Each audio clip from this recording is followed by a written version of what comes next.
En Israel convergen este lunes hechos judiciales y políticos. Esta mañana se reanudó el juicio del primer ministro Benjamin Netanyahu por corrupción. Mientras tanto, el presidente Reuven Rivlin mantiene consultas con los representantes de los partidos para la formación de un nuevo gobierno después de las elecciones del 23 de marzo. Tenemos análisis en esta emisión.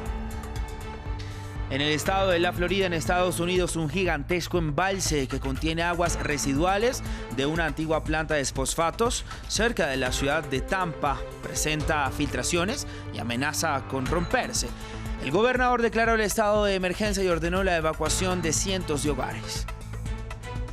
India reportó un aumento récord en los casos de COVID-19, convirtiéndose en el segundo país después de Estados Unidos al registrar más de 100.000 nuevos casos en un día. La nación es el mayor fabricante de vacunas del mundo, ha inyectado a 77 millones de dosis, sin embargo, sus vacunaciones per cápita son más bajas que en otros países.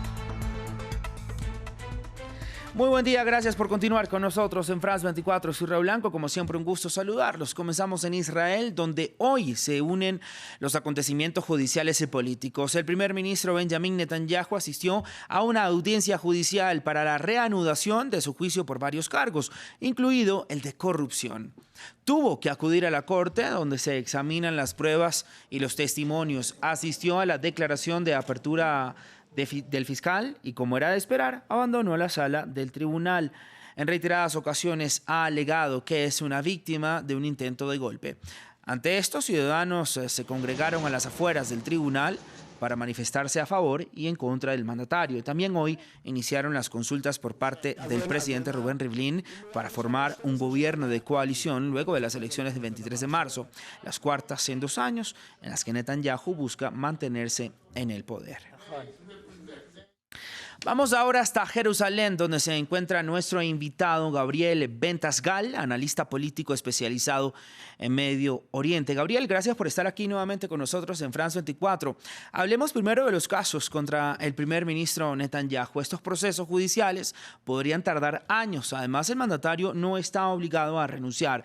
Le pregunto cuáles serían entonces los escenarios posibles para Netanyahu. Bueno, puede llegar a ser incluso, Raúl, que no se llegue al final del juicio. Puede ocurrir que, debido a los problemas políticos de Netanyahu, no logre formar gobierno y su partido decida reemplazarlo por otro líder y, por ende, llegue a algún tipo de acuerdo con la fiscalía y no se concluya sino en una especie de acuerdo, nada más. O sea, ese es un primer escenario. Netanyahu quiere ir hasta el final porque argumenta que no hay realmente carne para acusarlo y sentenciarlo. Digamos que quiere ir entonces al final para demostrar su inocencia. Entonces ahora le pregunto de qué manera esto del juicio ha afectado a Netanyahu y al partido Likud en las últimas 4 elecciones. ¿El estancamiento para formar un gobierno de coalición se podría deber a esto? Muchísimo le ha afectado porque hay una cantidad de partidos políticos que argumentan que no se pueden sentar en un gobierno de coalición con una persona que está en proceso judicial. Tengamos en cuenta, aquí se habla mucho de la ley francesa. Se habla que el primer ministro debía poder gozar de una especie de inmunidad hasta que termine su cadencia. Por el momento no existe tal cosa aquí, por lo tanto, no ha pasado nunca que un primer ministro esté en proceso judicial durante sus funciones.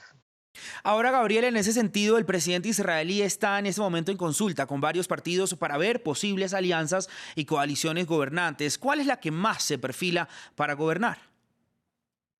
Es muy complicado decirlo, porque tenemos 3 escenarios. El más probable, y es que los partidos que no están a favor de Netanyahu logren algún tipo de acuerdo de rotación y logren conformar gobierno. Igual no es una gran probabilidad. La segunda, que Netanyahu logre conformar un gobierno sólido con la ortodoxia judía y con el apoyo de un partido árabe desde afuera del gobierno.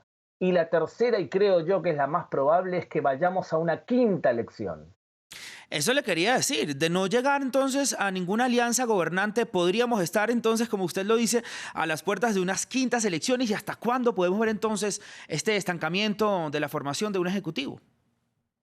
Raúl, ¿sabes cuál es el chiste más famoso en estos días? Es que las próximas elecciones, si es que regresamos, entonces ya van a colocar 2 urnas para que ya pongas tu voto por la 5ª elección y por la sexta elección.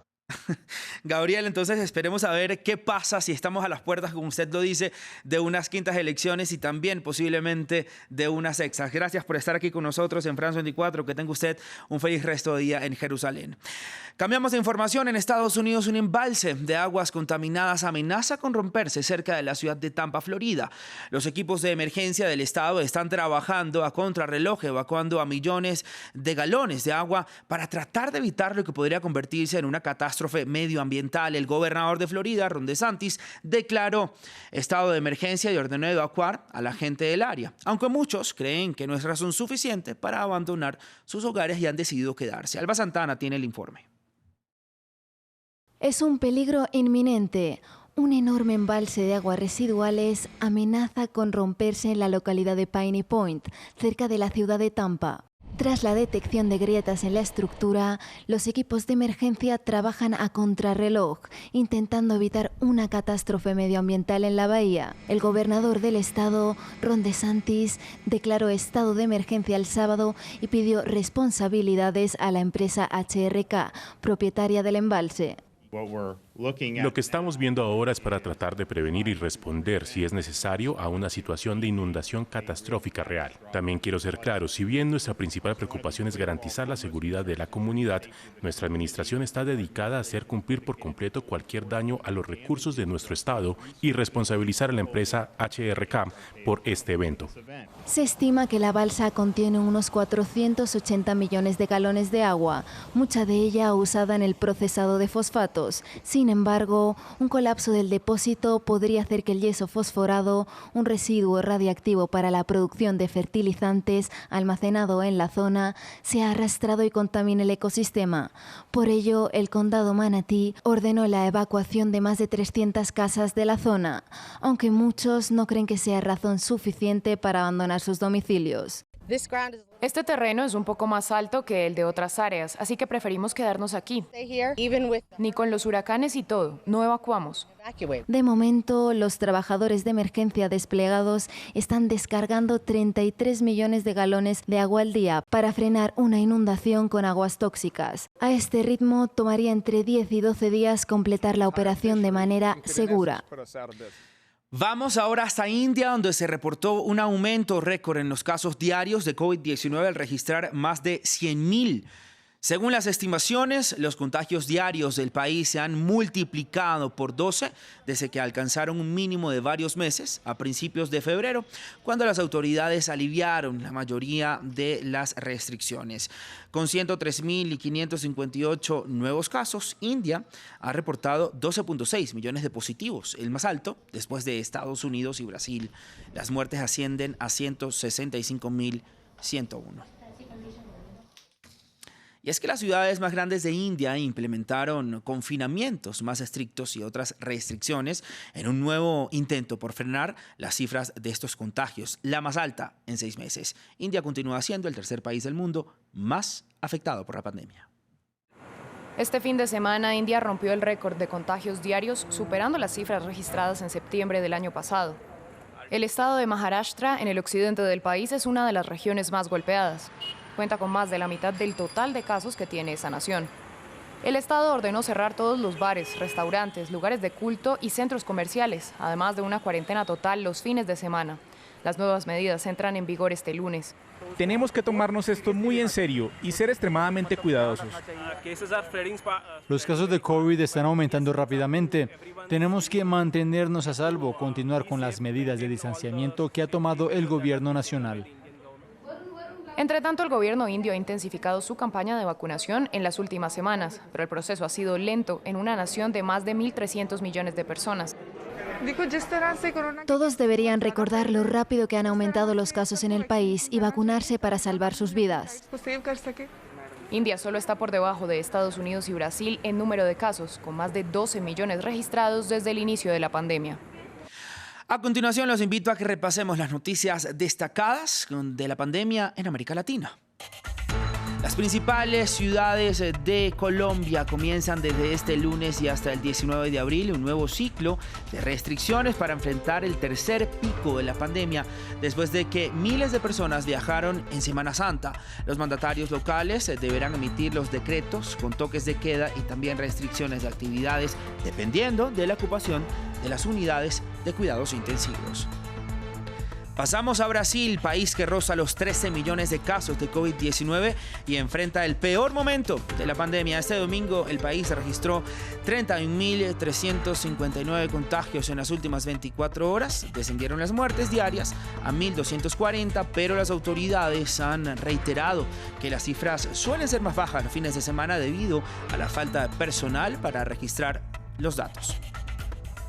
Y Venezuela registró en las últimas 24 horas 1.786 casos de COVID-19, lo que supone el número más alto hasta el momento y cerró la peor semana de la pandemia en el país. Así lo informó la vicepresidenta ejecutiva Delcy Rodríguez. Desde el comienzo de la pandemia en el país, 164.516 personas se han contagiado y al menos 1.644 han muerto.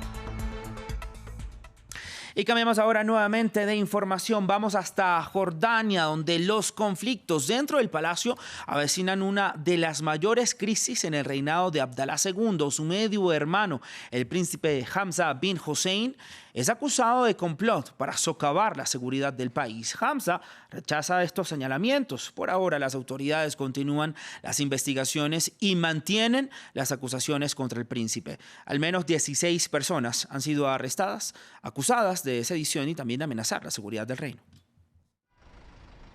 Acusaciones contra el expríncipe heredero de un complot malicioso destinado a desestabilizar el reino con el apoyo de entidades extranjeras. Las autoridades jordanas aseguran que el príncipe Hamza, medio hermano del rey Abdalá, ha estado buscando el apoyo de líderes tribales en contra del gobierno.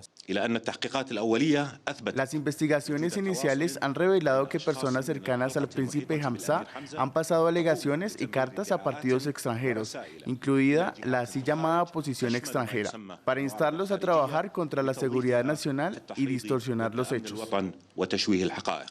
El ministro de Exteriores anunció que al menos otras 16 personas han sido arrestadas, acusadas de amenazar la seguridad nacional. Anteriormente, el presidente del Senado jordano dijo que nadie está por encima de la ley. Jordania está siempre en el punto de mira. Históricamente lo está. Hay partidos extranjeros en el juego, agitando la estabilidad. Pero este es un país muy arraigado. Jordania es un país muy arraigado y consistente bajo el mandato de Su Majestad el Rey.